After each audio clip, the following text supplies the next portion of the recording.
Hey folks, welcome into Pro Football Ireland on what can only be described as a historic day in the NFL for the island of Ireland, both north and south of the border.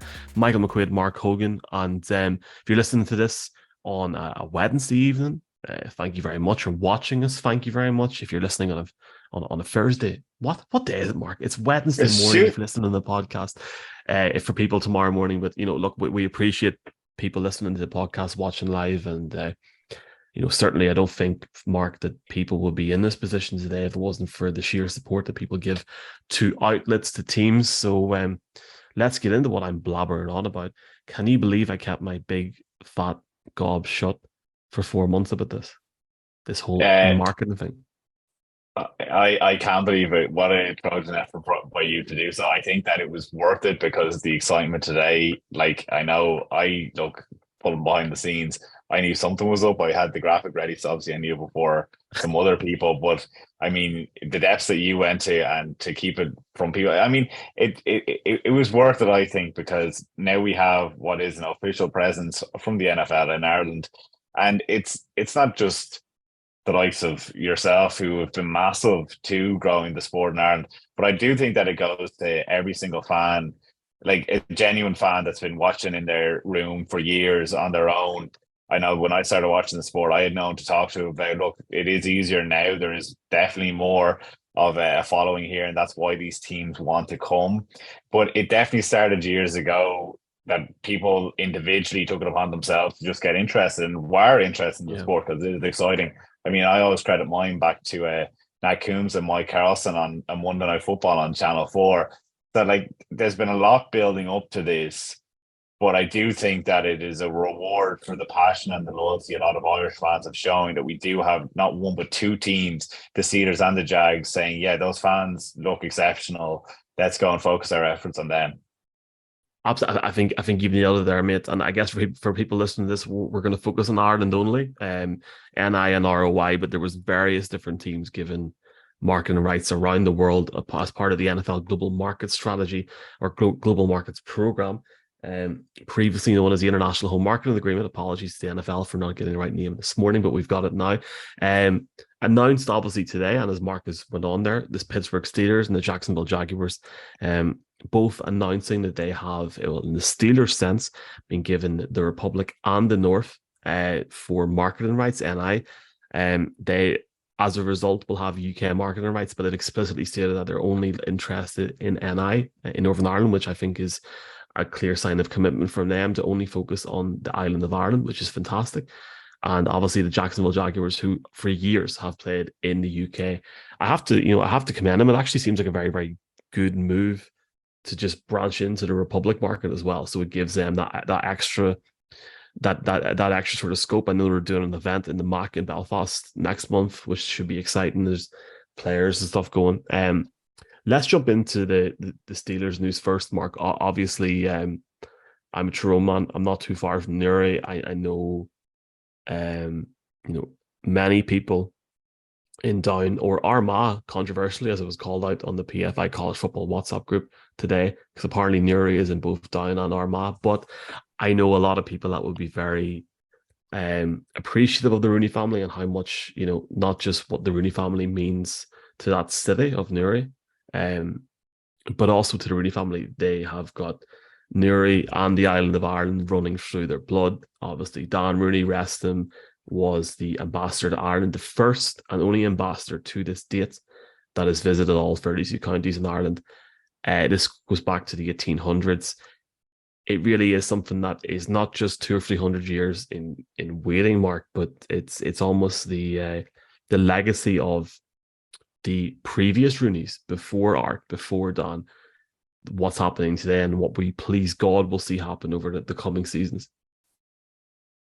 I've always kind of pointed at how cool it is that the Steelers wear that shamrock on their jersey. And I suppose I voiced my disappointment when 2 years ago, I suppose it was, these first international home marketing agreements, as they were known, or the global marketing agreement that I haven't got my tongue around quite yet.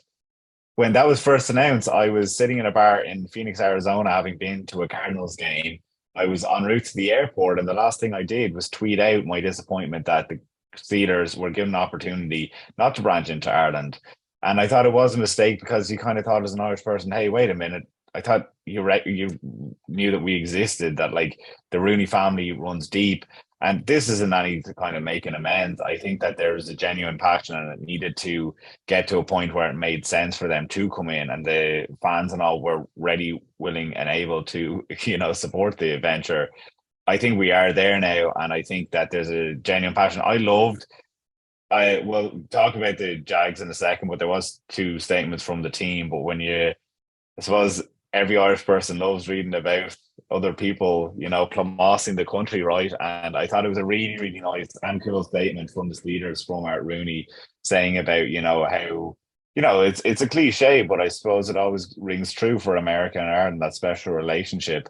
And I think that's when, and we'll get into this over the next little while, but when the Steelers announced that they're coming here, they're not just making up the numbers. I think there's a lot of excitement for what they're genuinely going to do here. And in case I haven't revealed it, I have been a closet Steelers fan all this time. I've been ready, willing, and able to go myself. So finally glad to get the call. Courtesy of my brother, by the way. I'm not a closet Steelers fan yet, but who knows? Who knows over the next few years? I think they're going to win a lot of people over. I think win a lot of people over even as their second team because it's easy with the whole connection. I don't think you're giving anything away at the minute. I think, and this is something I just seen while we're recording this, there is an event in Dublin on Thursday, and I think it's been publicised. So I am going to talk about it. It's been publicised by the Irish Times and numerous different outlets today. There is an event on Thursday with Larry McCarthy, who, if you're not sure, folks listening for the first time, is the president of the GEA, and he actually ends his tenure next year. And an Armagh man takes over in Jarlath Burns, and this just seems like very, very welcoming and weird timing that this is all happening. I'm just going to put it out there. Jarlath Burns will want to be the president of the GEA that brings an NFL game to Ireland in Croke Park. I have no doubt. I'm just going to publicly say that now. This is the Instagram reel. I think we have a game. A global marketing strategy agreement is 5 years minimum term. I reckon we have a game before 2027. Or at that point, 30 years on from the 97 game. It says here that there is an event where, we're going on Thursday. There's an event in Croke Park on Thursday. Cordell Stewart, who's the former Pittsburgh quarterback, played in the 97 game against the Bears, which was a preseason game. And Dan Rooney Jr. is coming as well. He's a director of business development with the Steelers. And you were talking there about their strategy so far, Mark, and this is not a sponsored podcast at all. Our views do not represent that of the NFL or the Steelers, but I've been able to meet Dan. He gets it 100%. So that's why I've been extremely impressed by the way that they've done this already, and the fact that they're flying over says an awful lot about their intentions. So I have no doubt that they may not be able to say that, but it says on their website that they fully intend on playing a game. 2025, 2027 are the years that the AFC will have an extra game again.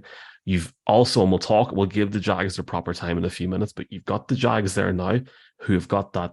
It seems a home run to bring both those teams for a game. Potentially, they do that in Dublin 1 week, they go to London the next week. But I think outside of all of that, and outside of the fact that, yes, this could happen as a one-off, people in Ireland, north, south of the border, whatever, deserve this game. 100%. London, it's fantastic, but you've got thousands of people that go to games every year, thousands of fans here that will fill up Croker and, in my opinion, make it an atmosphere not as good, as good as Tottenham, but better. There's no doubt about it, man. There's so much to unpack there. One, to touch on Croke Park, it does have the head start on the Aviva because of the history of it being specifically the Steelers having had that game in 1997. It could be the 30-year anniversary. The way that it's working is, of course, the AFC teams have that extra home game this year, and they are facilitating a lot of those international games, like the Bills, the Titans, the Jags, all AFC teams hosting those games in London. The same can be said for the Chiefs and the Patriots. Which means that because they're obviously the Steelers and the Jags an NFC team, there's no way it's going to happen this year, obviously, or next year. In 2025, it becomes interesting because the cycle comes back around, and by 2025, we might be more used to this 17-game slate that obviously, it remains only its third year in. Maybe by then, we're not going to keep on doing the rotation. Maybe then there's a full slate of neutral venue games to that 17. Now, that's, predicting a lot, but there is a lot to play out here. There's a lot of extra options for those teams to where they could play. So I think this definitely is setting up that it could be within the nearer term versus the further term, and it's great. Like, I suppose it does. They need to start making moves now if that is to happen. So Yeah. that's why it's so exciting that it is now, that it is happening. And yeah, 2027. I went from having an off record, I suppose, conversation with you saying, I don't know if we get a game that soon. And all of a sudden I'm like, if it's any later in 2027, I'm shocked now. I think it's 25. I think it has to be. And I'm speaking for myself here, Pro Football Ireland. Yeah. And Mark, I have to give Mark a shout out for his graphics. They're just unbelievable. And I was shaking that much 12 o'clock. I forgot to tag him on Twitter again, so I feel bad. But that's happening on Thursday, Mark. Excited for that event. Excited to obviously meet people at that event, and whoever's there, it's going to be a good crack. Do you know what the funny thing about meeting someone is? And this went through my head when the announcement was coming through, especially when the Jags thing happened. We had a great Henry Hodgson on, only 2-3 weeks ago? And we were praising international fans, the UK fans, the German fans. And he, with a very straight face, never let slip about Ireland. But obviously he was in the works since then. And it put a smile on my face today, thinking that we were having one conversation, he was having a completely different one. He knew exactly how excited we were all going to be. You can tell him that on Thursday. I guess for people listening, yeah, like I think for me, it's 25 makes sense. I think if they want to do this as not just a one-off, but to try and maybe look at what could happen down the road, I think 25 does make sense. I think you got that aura of 27 being the 30-year thing. I think at that point in the year with the dual championship or the split season now in the gap, that it wouldn't be a problem. I don't know, and I don't think the Aviva is an option at the minute. I think it's Croker or bust. I think the numbers are too big. I'm not dispelling that, but I would say that. I mean, I think it says an awful lot about and just to sort of say what the Steelers said, like in terms of, Brett Gosper, who's the head of the NFL Europe, talking about, the very passionate NFL fan base across Ireland. The NFL get that, this is a long time coming, and you could see that today. The fact that Ireland got a separate announcement to everybody else, I think, says an awful lot. But for Art Rooney II, Dan's son, to say my family has deep roots throughout Ireland, and being able to connect with our fans across the island is something special to our organisation. My father done so much in his lifetime. First as one of the founders of the Ireland Funds, and then as the ambassador. We look forward to growing our fan base in the years to come. So I think it's pretty cool. I would say, yes, we're talking 25, 27, and we'll talk about the Jags in a second, but why not run it back against an NFC team next year as the away team? Oh, I mean, I suppose it's up to the Steelers to do it. I don't think an NFC is going to do their marketing for them. But I suppose what else needs to be said about, look, the game is what everyone's focusing on, and that's what everyone is kind of probably listening for as well. But there is questions, and felt a bit proud of myself today getting a few DMs. I was like, oh, maybe I am cracking this a bit, that people are so interested to DM me, of all people. They must think that I know something. But it was, people are also asking, what does this mean? Well, first of all, before I forget, it means that we should all probably go support this thing. And I've no doubt that anyone that's listening has probably already done it. But if you haven't, go follow the socials. Go follow it. It had been the Jaguars UK. Now it's Jaguars UK NIE. I thought that was really cool. They're really cool. And then the Steelers, I think it's at Steelers Ireland, or maybe it's the other way around. It has been endorsed at Steelers Ireland. At Steelers Ireland. And they're on both Instagram and Twitter. And I saw the account yesterday. It was actually on Twitter a day early, and it had no followers. It jumped up to 850 by the first time I saw it. Then after the announcement, which was great to see, because we do want to show that we're active here. But in terms of what it means, and you'll see this more on the social media, is they will give us our own posts. There will be a team that it will come with an Ireland logo or whatever logo they settle on. It will have that embodied or emboldened, whatever, in the corner. They will be for Ireland. They're saying this is for the Irish audience. We're putting this out for you.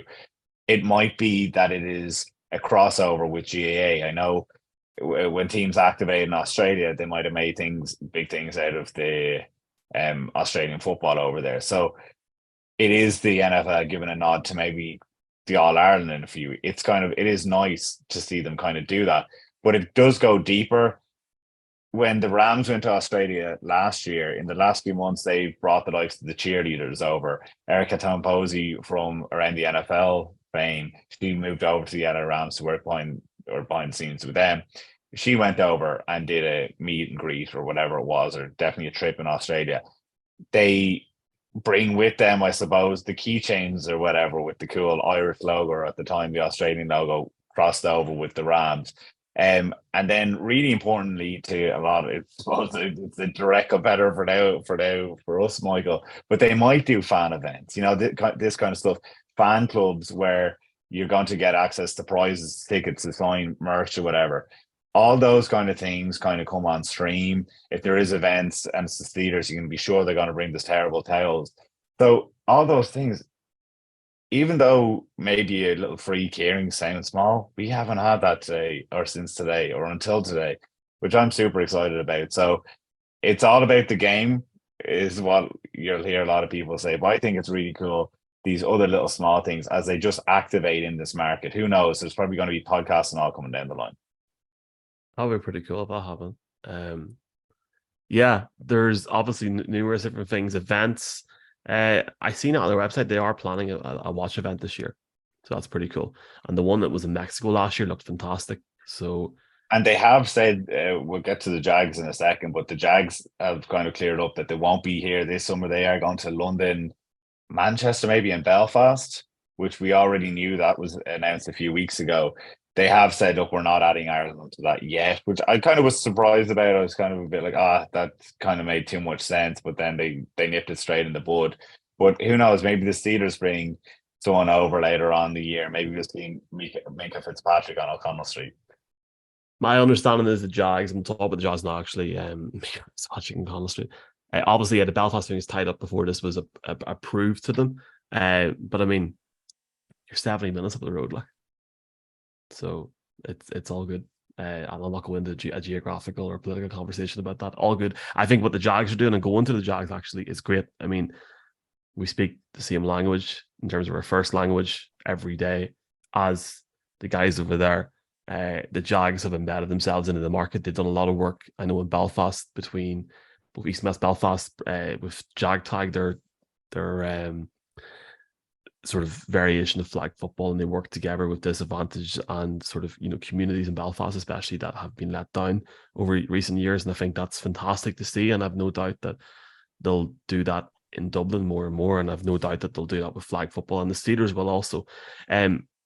The Jaguars one was interesting. Just I think a lot of people didn't expect it. We got word of it early last week, and it was just great to hear that they were going to do it, and I know they put an awful lot of hard work into it, and the team there have done that as well. So it's cool for them, and it's cool for fans, because if you're talking about seeing, potentially, I mean, last year they done that live event with Neil Reynolds in Manchester. That's now been expanded to Belfast this year as well.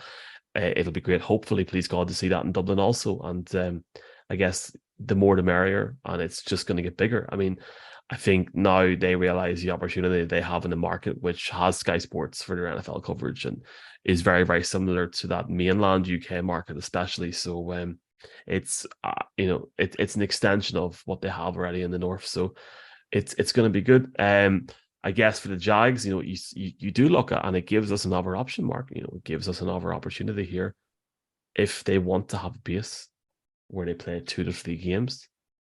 Playing a game 45 minutes across the water is not going to be an issue. I'll happily help them set it up if needs be. I mean, it's all good. What I think is cool about the Jags is you felt like they didn't have to do it, which is the nice part about this. Exactly. Like, they wanted to come here, and I suppose it completely changed my feelings on the Jags in terms of being a fan from Europe. They were kind of becoming London's team. I mean, when the Cardinals moved from St. Louis to Arizona, one of the things that happened when they were, I think, getting funding for stadium was they couldn't be called the Phoenix Cardinals. They had to become known as the Arizona Cardinals because they wanted to be the whole state. So kind of applying that same thought process and psychology, the Jags were becoming London's team. And now I really thought that it just kind of changed for me. I said, wow, like I said, they want to be here. They don't have to be here. They could very happily stay in England. And I was like, wow, this is actually one of the first times that English and Irish people have shared a team essentially. Like, Yeah.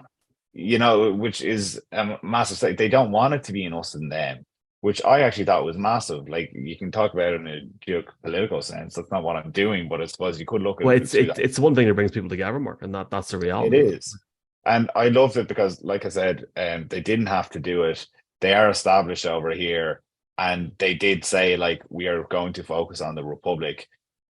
Yeah, which I thought was nice. And it is exciting because we know how more frequently they come over. You don't know. Maybe they do want to start breaking it up as games kind of come on stream. They're saying, oh, well, we probably won't go into Germany, but maybe they do start doing a tour of the UK and Ireland to bring the game around. Like, who knows? I mean, we're also focused on the Steelers, but yeah, I thought it was really cool. And it completely blindsided me. And we are definitely lucky. They did have a video out by one of their former quarterbacks, Hall of Famer Tony Vaselli, saying how good of a time it is for the Jags that with Trevor Lawrence, with the team around and with the Doug Peterson effect, that it is a good time for them to come over here. And it definitely, you can be real cool about it if you want and say, like, no, not my team. But I think I am definitely a Cardinals fan. But look, at the end of the day, the Cardinals haven't announced to come to Ireland. Your Broncos haven't announced that they want to come to Ireland. They would have been offered the same opportunity. The Jags, when you meet them in London and the players and the coaches and the team are saying, oh, we really love coming here. You know what? They backed it up. Themselves and the Steelers are the first two teams to back it up, in my eyes. I can't see any other team doing it, bar the Patriots. And I think that's why this is such an important day, because I don't think this day happens for a long time again. So it's awesome. Today is the 25th anniversary of the Good Friday Agreement being accepted, the results.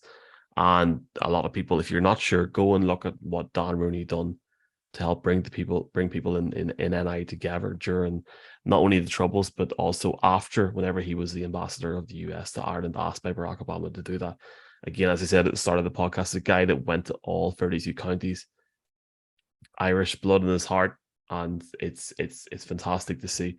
It feels close to home as well, because I suppose the Jags, not so much the Steelers because of the legacy that they have, but they are more small markets, you could say, than, your 49ers or your New York teams that like just take it for granted, and rightfully so. I mean, a lot of people do they switch on the NFL and it's Cowboys, Cowboys, Cowboys on TV the whole time with the Giants, and it's very easy to become a fan. I wouldn't blame anyone for coming. They're great franchises and a lot of fun to watch. But these guys, don't have as big pockets in that sense. They don't have as much of a reach. And it's nice that I'm not going to say the small guy. I mean, at the end of the day, they're NFL teams and massive franchises working billions. But it's nice that these guys said, like, yeah, Ireland is a small country. We don't they're not going to break the bank. They could have gone and focused on a massive country with a massive population. At the end of the day, we're an island of 5 million people and we punch above our weight. And it is insane to see it like next to the likes of Australia and New Zealand that, are obviously the other side of the world, but are just much bigger. And the likes of Spain have theirs. The likes of France. France only have one team, I think. They have a massive population, but I think they only have the Saints. Germany has 10 times our population, more than that, and they only have twice as many teams as us. It's just pretty cool. And I think it's an honor on so many levels that the Jags and the Steelers have come, and they're the first ones to do it, and I'll forever give them credit for that. I think you're bang on what you're saying, bang on, and I look forward to seeing you and whoever's there on Thursday. It's going to be a good crack, and obviously thanks to both the Steelers and the Jags for placing themselves on this market. We got a good few podcasts for this week. Do you want to give any hints away, or just wrap up the podcast, or what? So we've had some guests. Don't say the one that hasn't been recorded yet. Don't jinx it. No, we don't. But one that I did record and I had a lot of fun doing was the Dream Team. It happened. Darren Urban, myself, and Jason Hayes, which was. I texted Jason afterwards and I said, this is the part of the year that I look forward to every year, getting to have a chat with Darren Urban. It's Cardinals, if I haven't said that already. He's from the team website, and yeah, he's absolutely my gospel and has been for years. I've been lucky to talk to him a few times and meet him in person and stuff, and it's really cool to, I suppose, anyone that's listening has their favorite guys, whether it's around the NFL, whether it's Mike Florio, whether it's Pat McAfee, Mark Hogan. It's definitely Darren Irvin is up there, and you'll hear when I begin the podcast, I say if I was to throw a dinner party, there'd always be a seat reserved for him. So we got into it. I mean, it's probably not for the faint-hearted, because you had me and Jason Is not it just that saying. bad? I'm joking. It gets deep. It gets deep. It was Jason is an absolute wizard. I can see it as, like, I don't know if I'm Ireland's biggest Cardinals fan anymore, because Jason is just, he bleeds red, would you believe? And no, I had a lot of fun. It was a lot of fun. So that one should be coming down the tracks. And yeah, I think we have a few more on the way. We do. It's going to be a good week. Obviously, folks, if you see us in Dublin, give us a shout at the weekend. If you have any questions on these marketing moves at NFL Ireland, DM me, DM Mark. We'll be happy to answer the questions for you. But a great day. Yeah. Follow us at NFL Ireland social media. Follow myself, Mark, Jason, McKill, and the whole team. CFB team coming back soon as well. Mark has got his foam finger for people on the podcast. The green foam, the green foam finger. Green foam finger. On that note, we can look forward to that. We can look forward to that kind of merch over the side of the island now. Bring that with you on Thursday, folks. Chat to you soon.